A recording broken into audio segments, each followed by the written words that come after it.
डभोई में मशहूर तीर्थ धाम है कायावरोहण, जिसके आसपास विभिन्न कंपनियों की ओर से जो वायु प्रदूषण किया जाता है, उससे न सिर्फ वहां के स्थानीय परेशान हो रहे हैं, बल्कि वहां पर दर्शन के लिए आने वाले श्रद्धालुओं को भी परेशानियों का सामना करना पड़ रहा है।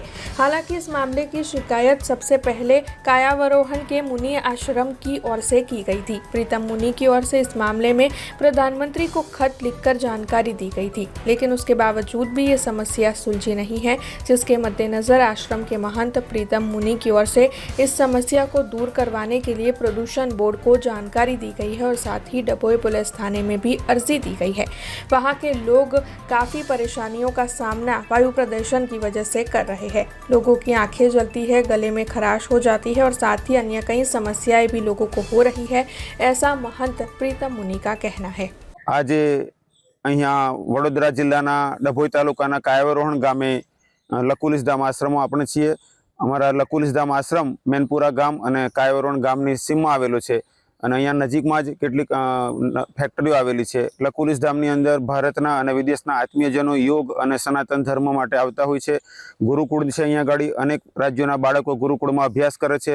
ગૌશાળા છે, સંતો ભક્તો તપસ્વીઓ સેવકો આ આશ્રમમાં સતત પ્રવાહ ચાલતો રહેતો હોય છે।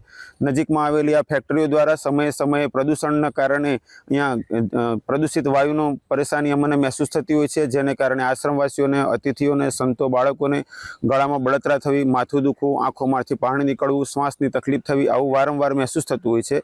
તેને કારણે મેં પ્રીતમ મુનિએ પીએમઓમાં અરજી કરી હતી, ફરિયાદ નોંધાવી હતી। પીએમઓ દ્વારા દિલ્હી પ્રદૂષણ બોર્ડના અધ્યક્ષને, ગુજરાત મેમ્બરને અને વડોદરાના રિજનલ ડાયરેક્ટરને જાણ કરવામાં આવી, પરંતુ તે છતાં પણ પ્રદૂષણ બંધ થતી નથી અને વારંવાર આ પરેશાની મહેસૂસ થાય છે।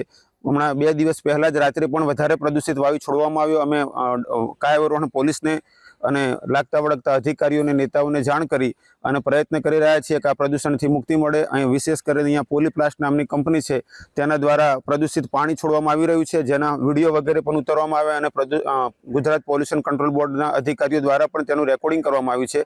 અમારું વિશેષ નિવેદન છે કે ગુજરાત સરકાર, પોલ્યુશન કંટ્રોલ બોર્ડ, પોલીસ વિભાગ બધા મળી અને અમને આ પ્રદૂષણની સમસ્યાથી મુશ્કેલીથી બહાર નીકાળે અને અમે બધા આ મુશ્કેલી અને ત્રાસથી મુક્ત થઈએ।